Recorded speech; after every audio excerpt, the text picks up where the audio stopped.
प्रेमियों, आनंद प्रेमी। आज जो है कबीर साहब के कलयुग के शिष्य शहनशाह इब्राहिम अधम जो सुल्तान हुए हैं बुखारे के, उनकी जीवनी के बारे में चर्चा करेंगे। सुल्तान इब्राहिम अधम बड़ा सम्राट था, उसकी राजधानी बलख बुखारे में थी और जो है उनके यह बड़ा शहनशाह था जिसके अधीन बहुत बादशाह थे। बड़ा चिंतित हुआ कि मुझको कोई सच्चे परमेश्वर का पथ दिखावे, इसी में दिन रात रहता था। यह बात बिना साधु के दया के प्राप्त नहीं हो सकती थी, इसलिए अनेक साधुओं से उसने पूछा भी परंतु पता न लगा। तब उसने बड़ा ही क्रुद्ध होकर कहा कि ये सब साधुगण मक्कार तथा झूठे हैं। यही नहीं, अनेक साधुओं को पकड़कर कहा कि अपने कौतुक दिखाओ, नहीं तो चक्की पीसो और हराम का खाना छोड़ दो। सब साधु चक्की पीसने लगे। इसी प्रकार जब साधुगण विपत्ति में फंसे तब समस्त साधुओं ने राजा समस्त संसार के मालिक जो है परमात्मा जो है दयालु का हृदय विचलित हुआ। पितृक दया ने लहर मारी। सतगुरु कबीर साहब जो है जिंदा साधु का रूप धारण करके शहर बलख की ओर रवाना हुए। पथ में जाते हुए देखा तो दो मनुष्य वाद विवाद कर रहे थे। एक कहता था कि काबा आकाश पर है, तो दूसरा कहता था कि असंभव बात है, काबा पृथ्वी के ऊपर है। कबीर साहब ने दोनों का निपटेरा करके वहां पर उनको समझा बुझा करके उनको अपने रास्ते में लगा दिया। दोनों को दोनों जगह आकाश और पृथ्वी में काबा दिखा भी दिया। उन दोनों ने देखकर वो प्रसन्न हो गए और सत्य गुरु कबीर साहब को धन्यवाद देते हुए अपने राह रकान ली। कबीर साहब नगर बलख में जा पहुंचे, देखा तो बड़े बड़े धर्म स्वरूप जो चक्की पीस रहे हैं। तब कबीर साहब ने चक्कियों के निकट जाकर अपना डंडा घुमाकर कहा कि हे चक्कियों, ऐसे महात्माओं को आटा पीसने में लगाया है, तुम आपसे चलो। तो इतना कहते सारी चक्कियां आपसे अपने आप चलने लग गई। सब साधु पृथक हो गए। कबीर साहब ने शहनशाह के सेवकों से कहा कि जाकर शहनशाह से कहो कि जितना गेहूं तुम्हारे पास हो भेज दो, पीस दिया जाएगा। यह कहकर कबीर साहब अंतर्ध्यान हो गए। सेवकों ने बादशाह से जाकर कहा कि जहां सब चक्कियां आपसे अपने आप चल रही हैं, एक जिंदा फकीर आया है और उसने लकड़ी घुमाकर चक्कियों को चलने को कहा है, जिससे वे आपस में आप चल रही हैं। जितने गेहूं की इच्छा हो आप भेज दीजिए, सब पीस दिया जाएगा। बादशाह ने जाकर देखा तो सब चक्कियां अपने आप चल रही थी, चलने वाले का पता नहीं। बादशाह ढूंढने लगा, जिस साधु ने चक्कियां चलाई है वह कहाँ है, उसको ढूंढो, पता लगाओ। यद्यपि वह बहुत ढूंढा लेकिन वो जो है नहीं मिला। कबीर साहब ने पूछा कि बादशाह, तुम भोग विलास में पड़े हो, मृत्यु के उपरांत तुम्हारी क्या दशा होगी? बादशाह ने उत्तर दिया कि हम बैकुंठ को जाएंगे। साहब ने पूछा कि यह सब माल धन खजाना दौलत का क्या होगा? बादशाह ने कहा कि यह सब कुछ तो मेरे साथ जाएगा। कबीर साहब ने बादशाह को एक सुई देकर कहा कि जब तुम बैकुंठ को आओ तब इस सुई को अपने साथ लेते आना, मैं इसको आपसे वहां ले लूंगा। बादशाह ने लेकर कहा कि सहस्रों सुइयां मैं आपको वहां दे दूंगा। इतनी बातें हुई, फिर कबीर साहब ने तो विदा हो गए। दरबार का समय हुआ, सब बात दरबारी उपस्थित हुए। सर्वसाधारण ने दरबार में बादशाह के हाथ में सुई देखकर पूछा कि धापना, यह सुई क्यों लिए हुए है? बादशाह ने उत्तर दिया कि यह सुई जिंदा फकीर की है। उसने कहा है कि जब तुम बैकुंठ चले आओ तो मेरी सुई वहां लेते आना, मैं वहीं से ले लूंगा। इस कारण मैंने इसको यहाँ रख लिया है, वहां इसे दे दूंगा। दरबार ने समझाया कि शहनशाह, वहां तो आपका शरीर भी नहीं जाएगा, आप सुई कैसे ले जाएंगे? शहनशाह के मन में बड़ी चिंता हुई कि जब इस एक सुई की भी मेरे साथ न चलेगी तो इतनी सैन्य तथा वीर धन संपत्ति आदि कैसे काम आओगी? ये सब मिथ्या है। यह सोचकर बादशाह दुख सागर में डुबकियां लगाने लगा। खाना पीना छोड़ दिया, प्रण कर लिया कि जब तक फिर मैं जिंदा फकीर का दर्शन पाऊं तभी जो है भोजन इत्यादि करूं। कबीर साहब ने फिर दोबारा उनको दर्शन दिया। संसार छुड़ा देने के हेतु अनेक शिक्षाएं दी, परंतु बादशाह कुछ दिनों तक शिक्षा का याद रखे, उसके बाद फिर भूल गया। एक दिन फिर शिकार खेलने गया। शिकार में कबूतर पर अपना बाज छोड़ा। उस बाज ने कबूतर को पकड़कर तोड़ डाला। लोग बड़े प्रशंसा करने लगे, बाज ने कैसे फुर्ती से कबूतर को तोड़ डाला। इतनी बातें सुनकर अत्यंत हर्षित हुआ। बादशाह बहुत ही खुश हुआ। इतने में फिर कबीर साहब बादशाह के सामने आए, समझाए कि हे बादशाह, इसी प्रकार तुमको एक दिन यमराज पकड़कर तोड़ डालेगा। जैसे कि बाज ने कबूतर को तोड़ा है। सावधान, यम से तुम्हारा बल नहीं चलेगा, सैन्य और भंडारा आदि काम नहीं आवेंगे। इतना कहकर कबीर साहब अंतर्धान हो गए। बादशाह के मन में परमेश्वर का भय उत्पन्न हुआ और सतगुरु की शिक्षा हृदय में बैठ गई। फिर एक दिन जबकि बादशाह बड़े ही सुख सम्भोग में जो है अचेत सो रहा था, तब आकर आकाशवाणी हुई। उस आकाशवाणी ने बादशाह को उपदेश दिया कि हे बादशाह, तू सचेत हो, क्यों अचेत सो रहा है? तब बादशाह आश्चर्यचकित होकर इधर उधर देखने लगा कि कोई मुझे शिक्षा देता है। चारों ओर देखा पर कोई स्वरूप दिखाई नहीं दिया। तब निस्तब्ध होकर बैठ गया। एक दिवस बादशाह अपने महल में बैठा था कि एक मनुष्य को अपने छत पर फिरते देखा। उसने पूछा, तू कौन है? मेरी छत पर क्यों फिरता है? उसने उत्तर दिया कि मैं बलूत हूँ, मेरा ऊँट खो गया है, ढूंढता हुआ फिरता हूँ। तब बादशाह ने कहा, क्या छत पर ऊँट चढ़ सकता है? तू कैसा बुद्धिहीन है? तब बलूत ने उत्तर दिया कि मैं तो मूर्ख नहीं, वरन हे बादशाह, तू बिना बुद्धि का है। कारण यह है कि ऊँट का छत पर फिरना तो सरल है, पर यह कठिन है कि जो तू आशा रखता है कि मैं बादशाही करता हूँ, बैकुंठ को जाऊंगा, यह तो मूर्खता का काम है। इतना कहकर वह बलूत तो अंतर्धान हो गया। बादशाह के मन में अंत दिवस की गंभीर चिंता हुई। फिर भी बादशाह को अचेत देकर एक दिन कबीर साहब ने एक कुत्ते को उत्तेजित किया। वह दौड़कर बादशाह के सन्मुख आया। उसके समस्त शरीर में घाव थे, जिसमें कि बहुत से कीड़े पड़े हुए थे, जो कि उसके मांस को खाते थे, जिससे वह अत्यधिक व्यथित और व्यग्र हो रहा था। जब वह बादशाह की ओर दौड़कर चला, तब बादशाह के सेवकों ने बहुत रोका और हटाने की कोशिश करी, तथा कुत्ते ने एक भी न माना। सुल्तान के सामने जा खड़ा हुआ। मनुष्य की भाषा में यह कहने लगा कि हे सुल्तान इब्राहिम अदम, मैं भी किरमान देश का बादशाह था, परंतु आखिर क्या करता था? अब तू देख कि मैं कुत्ता हो गया हूँ। जिन जीवों की मैंने मारा और उनका मांस खाया, वे सभी मेरा मांस खाते हैं, कीड़े होकर मेरे शरीर से लग के अपना प्रतिशोध ले रहे हैं। इनसे अब मेरा छुटकारा नहीं हो सकता। अब मैं क्या करूं? तू आखेट करता है तो तेरी भी यही दशा होगी। इतना कहकर वह कुत्ता भाग गया। बादशाह के मन में जीव वध करने के कारण बड़ी चिंता उत्पन्न हुई, परंतु थोड़े दिन के बाद फिर भूल गया। एक दिन फिर बादशाह ने शिकार के लिए खेलने के लिए निकला। शिकार के पीछे अपना घोड़ा डाला। जब अपनी सैन्य से दूर निकल गया तो उसको बड़ी कड़वी प्यास लगी। उसके सब सेवक दूर दूर हो गए, कहीं जल का निश्चय चिन्ह भी नहीं मिला। इस कारण बादशाह ने विष होकर अपना घोड़ा आगे बढ़ाया तो एक वट वृक्ष दिखाई दिया। बादशाह अपना घोड़ा दौड़ाकर इस वृक्ष की छाया की ओर चला। जब उस वृक्ष की छाया में पहुंचा तो क्या देखता है कि इस वृक्ष के नीचे एक विरक्त बैठा है।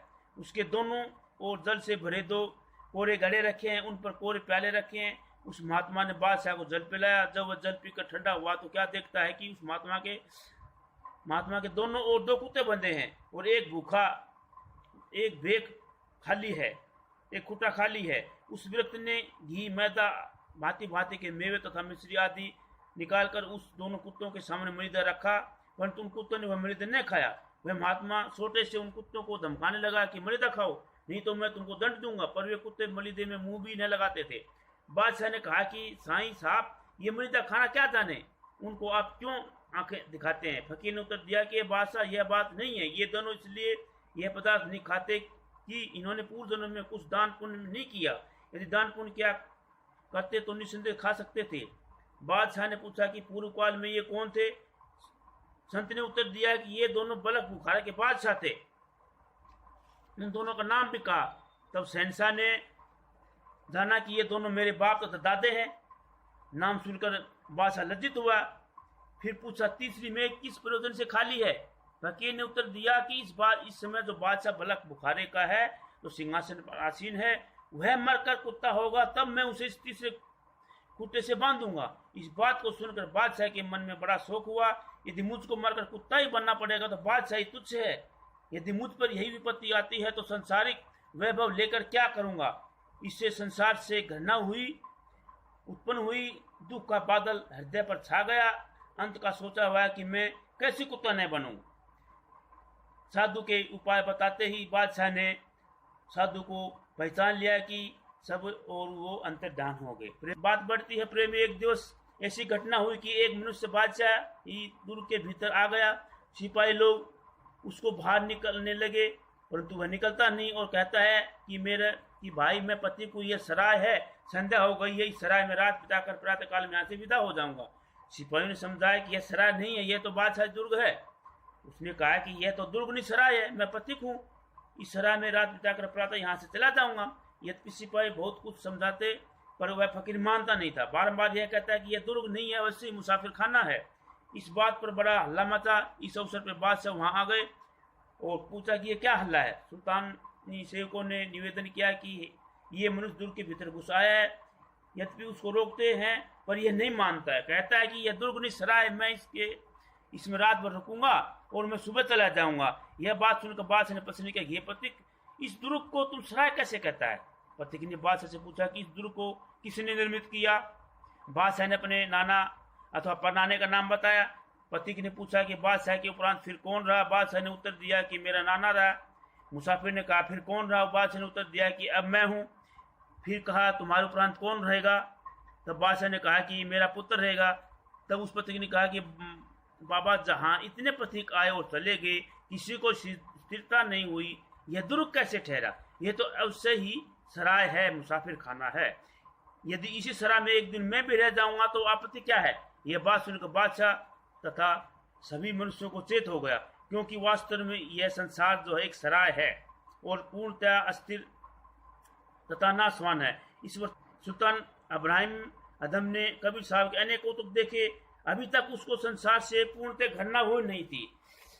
एक दिवस कबीर साहब बादशाही दासी का रूप बनाकर उसके पलंग पर लेट रहे थे। वह पलंग फूलों से भरी सुशोभित था। उस पर लेटते नींद आ गई। वह बांदी अचेत होकर सो गई। जब बादशाह लेटने के लिए आया तो देखा कि बांदी पलंग पर लेटी हुई है। उसको देखकर बड़ा ही क्रोध हुआ। क्रोध में आकर आ गया कि किस लोंडी को मारो। जब कोड़े उस पर पड़े तो हंसती रही। बादशाह ने पूछा कि तू बांदी, इसका क्या कारण, हंसती क्यों है? यह तो रोने की जगह हंस रही हो तुम। उस बांदी ने उत्तर दिया कि मैं इस कारण हंसती हूँ कि मैं तो केवल 1-2 घड़ी इस पलंग पर लेटी थी, उसके बदले तो मुझ पर इतने कोड़े पड़े हैं, पर जो प्रतिदिन इस पर लेटते हैं उसकी क्या दशा होगी, जो सालों से इस पर सोते आए हुए हैं। यह बात सुनकर बादशाह के कान खुल गए, उसे ज्ञान हो गया। बादशाह ने कहा, न तो तू बांदी है, न तो स्त्री है, तुम तो वही श्रेष्ठ महापुरुष है जिसने कि अनेक बार मुझे शिक्षा दी है, चेताया है, लेकिन मैं समझ नहीं पाया। यदि आप वही महापुरुष हो तो अपना स्वरूप प्रकट कर दर्शन दीजिए। बादशाह कहते ही कबीर साहब ने अपना महातेजो में स्वरूप प्रकट किया उनके सामने। उस समय बादशाह ने चरणों पर गिर के निवेदन किया कि अब क्या आपकी आज्ञा है, मैं वही करूंगा। कबीर साहब ने कहा कि मैं अमरलोक से आया हूँ, जो मेरा कोई कहना मानेगा उसका मैं उद्धार करूंगा, काल पुरुष के हाथ से छुड़ाऊंगा। मेरा यही आशय है कि बादशाह तो सतपुरुष की भक्ति में लग जा। इस बादशाह को कबीर साहब ने अनेक उपदेश दिए, बहुतेरे कौतुक दिखाए। बादशाह के मन में संसार की बड़ी ही घृणा हो गई। चाहा कि बादशाह को छोड़कर वही वन में चला जाऊं। इस बात का दृढ़ संकल्प उसने कर लिया। उसके आत्म संबंधी वीर वजीर और सब कर्मचारियों ने इन्हें घेर लिया। समस्त सैन्य में हल्ला मच गया कि सुल्तान फकीर होता है। जब सभी ने बादशाह को घेर लिया तो वह बड़ा ही विवश हुआ। इसी घेर घाव में आधी रात बीत गई। वह आधी रात हुई तब सब मनुष्य और सब चौकीदार अचेत सो रहे थे। उस समय बादशाह ने अच्छा मौका पाया। नंगे पैर बाहर आकर अपने सैन्य तथा आदमियों से दूर निकल एक बड़े भारी मैदान में पहुंचा, जहाँ की किसी आदमी का चिन्ह भी नहीं था। उधर बादशाह के नौकरों चाकरों तथा आत्म संबंधीगण जब जागे तब बादशाह को चारों तरफ ढूंढ लगे, पर कहीं पता नहीं लगा। जब निराश होकर गए, समस्त देशों में हाहाकार और शोक पड़ गया। इधर बादशाह को 3 दिन भूखे बीत गए। उस समय स्वयं साहब बादशाह के निमित्त रूखा सूखा टुकड़ा लेकर सामने आए। वही रूखा टुकड़ा बादशाह ने 3 दिन के उपरांत खाया। परमेश्वर को धन्यवाद देकर पक्का फकीर हो गया। इस बादशाह को जब कभी साहब मिलते थे तब वह न्यारे न्यारे स्वरूपों में दिखाई देते थे कि वह और क्या पहचान भी नहीं कर सकता था। एक पुस्तक में देखा था कि एक बादशाह को पकड़कर लोगों ने एक अमीर की बागवानी में लगा दिया। 1 वर्ष पर्यंत बागवानी करते रहे। एक दिवस वह अमीर अपनी वाटिका देखने आया तो बागवानों का काम नियम होता है कि बाग के फल अनाज जो भी हैं वो जो अमीर को भेंट किए जाते हैं। जब उसने अनारों का चखा तो सभी को खट्टा पाया। तब उसने कहा कि कैसा बागवान है, कि मेरे निमित्त सब खट्टे अनारों को उठा लाया।